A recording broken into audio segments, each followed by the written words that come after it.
November 2nd, 2022. Abcast 368, episode 368. Let's go. Of course, I have a few things to share with you guys. An evening of reflection. Shall we?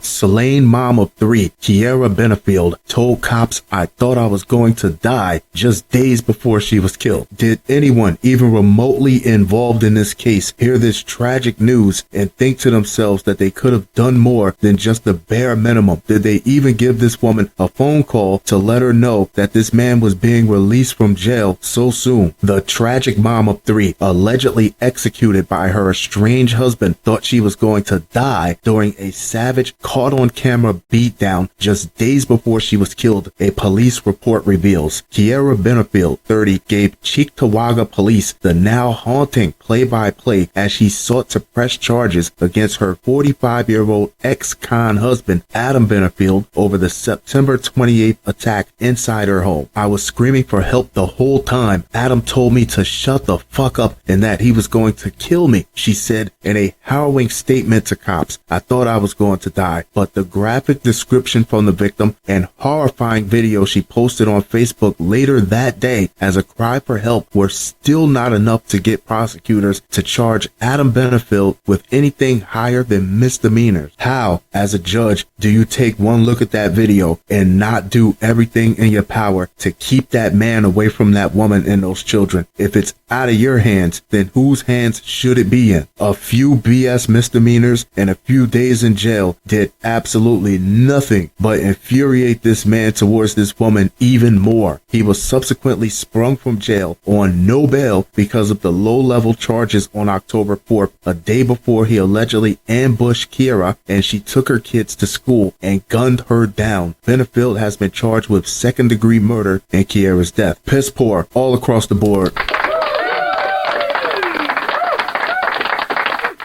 Second-degree murder means non-premeditated. You have this man is beating this woman and flat out threatened to kill her. You lock him up for a few days. He comes home and the first thing he does is kills that woman. How is that not premeditated? But a Supreme Court judge in Buffalo and the Erie County District Attorney's Office now appear to be circling the wagons by not handing over court documents related to Bennefield's murder case. Of course not, because they dropped the ball in every aspect of this case. Following a brief court hearing related to the case against Adam Bennefield on Wednesday, Supreme Court Justice William Bowler refused to give the Post a copy of the suspect's file. The clerk's office also wouldn't hand over a copy because they said the file was still with the judge. He's not giving it up. And the DA's office had earlier told the Post any request for the criminal complaint needed to be filed with the court. They're stonewalling everybody who wants to look into how badly they really botched this. Of course, nobody wants to openly admit that they held that man just long enough to let his anger fester and stew, and when he had a full head of steam, they just opened the gates right into her direction. Keaira's murder has sparked widespread outrage as critics lamented how Bennefield, who has a prior conviction for kidnapping another ex at gunpoint, he has a history for this, was only charged with a slew of misdemeanors which let him walk free on no bail. In New York, judges also can't weigh the dangerousness of a perp in considering bail, meaning his prior 2000 conviction for which he served 15 years couldn't be taken into account. And this is how they boxed themselves out. This was supposed to be domestic assault. They made it a misdemeanor, so he will have no bail. He walks free and kills this woman. The snake eats his own tail all the way around this case. In a harrowing October 3rd statement to cops, Keaira recalled how the violence erupted after she returned home the morning after a friend's birthday party. Keaira said she confronted Bennefield after learning that he had whooped her daughter and then left her alone outside their home. So we can see the picture unfold as him having an ex where he kidnapped her and held her at gunpoint. He's putting his hands on his current girlfriend all the way down to putting his hands on his current girlfriend's young daughter. We are clearly dealing with someone who has a need to express his authority authority over women. What unfolded next was captured in the sick footage Keaira shared on Facebook days before giving her statement to police. Adam hit me anywhere he could all over my body, she told cops. I was kicking Adam, trying to get him to stop hitting me, and at some point we ended up on the floor. Adam continued punching me in my arms because I was blocking my face and head. Keaira also told police that her estranged husband allegedly ripped off her pants at one point and allegedly stuck his hand in my vagina. Jesus Christ. The terrified mom said she started screaming for Bennefield's sister Rachel, who lives in an apartment upstairs. Adam answered the door for Rachel, and he told her that he was not done with me and that I was not going anywhere. Adam also told Rachel that I wasn't getting out of there alive, Keaira told cops. This man was escalating in real time, and I, for one, have absolutely no reason to believe that he wasn't ready to do the worst right up until he got interrupted. After her sister-in-law left to alert police,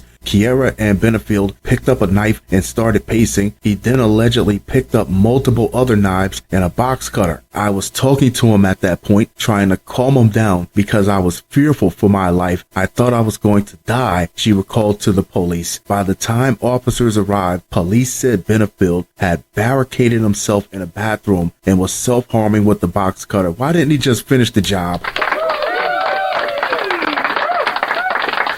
Make this world a better place. Cops obtained an arrest warrant for Bennefield for harassment on the day of that incident. The charges weren't upgraded until Keaira showed them the surveillance video several days later. An order of protection, here we go, was granted for Keaira during his arraignment in Cheektowaga Town Court on October 4th, but it did little to protect her. You already know how I feel about restraining orders and orders of protection, and this man is a prime example why.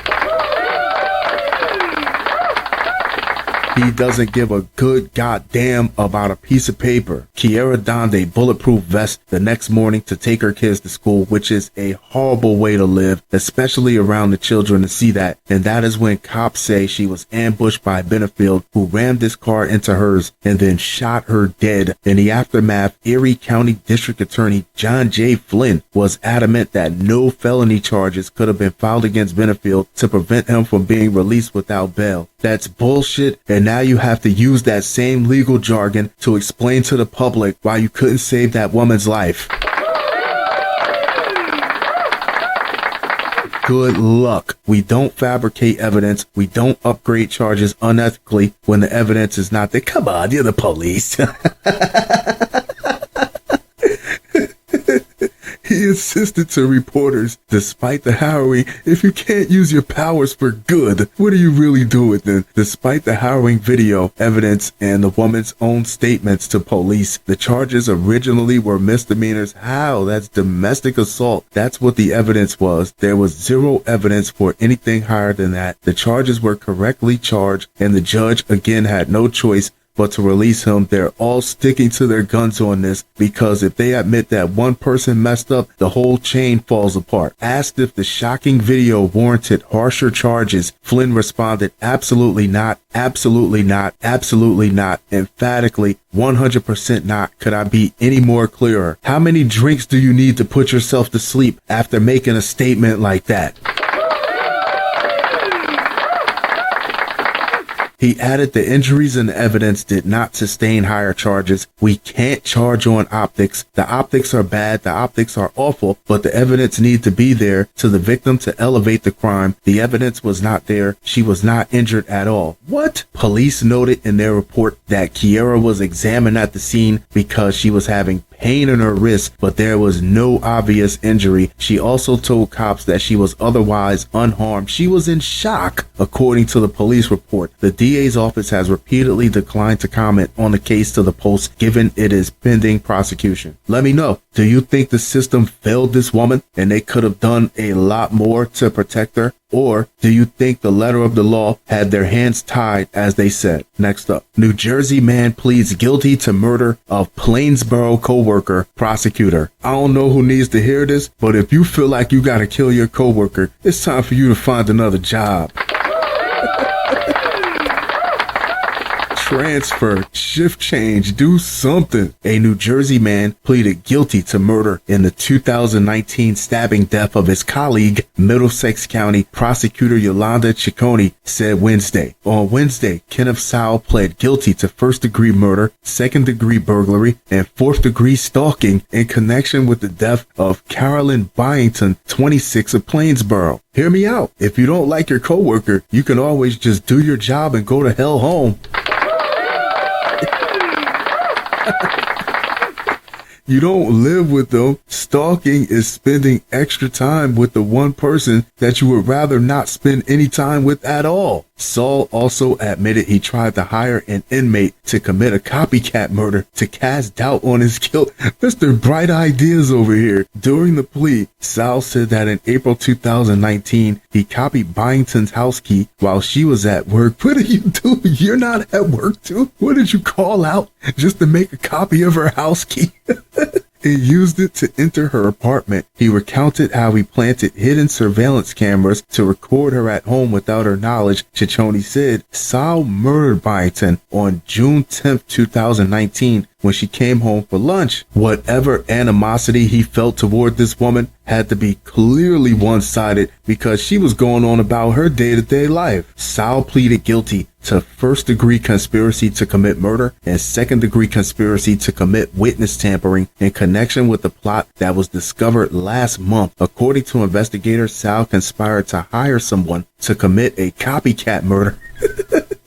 Who took that gig from him to make it look like the true killer of Byington had not yet been apprehended as an alternative? Yeah, I'll put the target on my back to keep the heat off of you. As an alternative, Sal also conspired to have one of two witnesses who were going to testify at his upcoming trial killed and have their murder staged as a suicide. This is one hell of an ambitious plan, with a note claiming responsibility for Byington's murder. Ciccone said securing justice for the victim in this case would not have been possible if not for the collective efforts of Sergeant David Abramitis, Detective Paul Kelly of the prosecutor's office, and Sergeant Timothy McMahon of the Plainsboro Police Department. Ciccone said, "We are grateful for their work and the work of other members of the various law enforcement agencies who assisted throughout the investigation of these crimes." Deputy First Assistant Prosecutor Zvi Dollinger and Assistant Prosecutor Lynn Saborowski entered into the plea agreement with Saul, which calls for a 55-year prison sentence. Jesus. That's right, kids. Do your job and go home. Don't end up like this guy doing a double damn nickel. Fun show. Fun show. Fun show. That being said, I'm going to wrap this one up, but I'll be sure to talk to you guys very, very soon. Adios.